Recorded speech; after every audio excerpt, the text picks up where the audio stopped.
Aracımız Dacia Logan MCV 2017 Station. Vites topuzumuz parçalandı. Şöyle yenisini aldık. 2026 Ocak itibariyle 150 lira. Körüğümüz de 250 lira. Bakın bunu topuz parçalandığı için atmak zorunda kaldım. Şimdi bunu çıkarmadan önce körüğü şu kenarlardan düz tornavida ile şöyle dikkatlice, nazikçe kastırıp çıkarmanız gerekiyor. Topuzu çıkarmadan.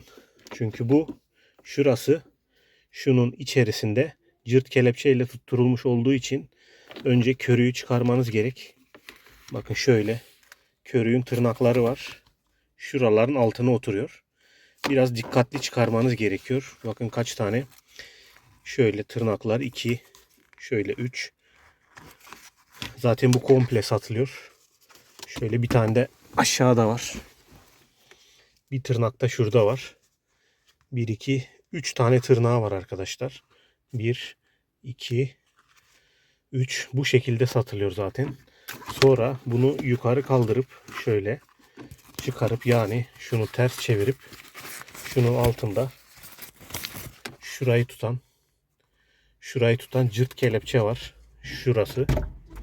Onu söküp çıkarmanız gerekiyor. Daha sonra şöyle yenisini bu şekilde satıyorlar. Bunu da bu şekilde takacağız.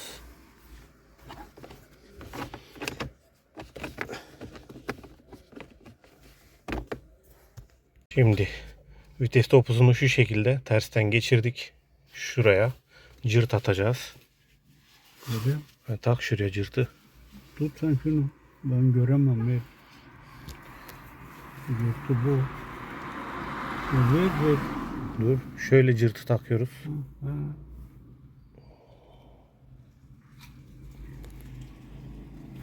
Bir getireyim.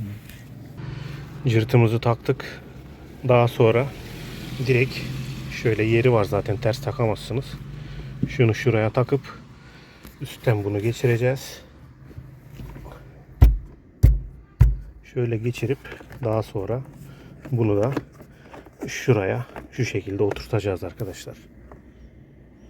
Bu kadar basit. Ağustos mu?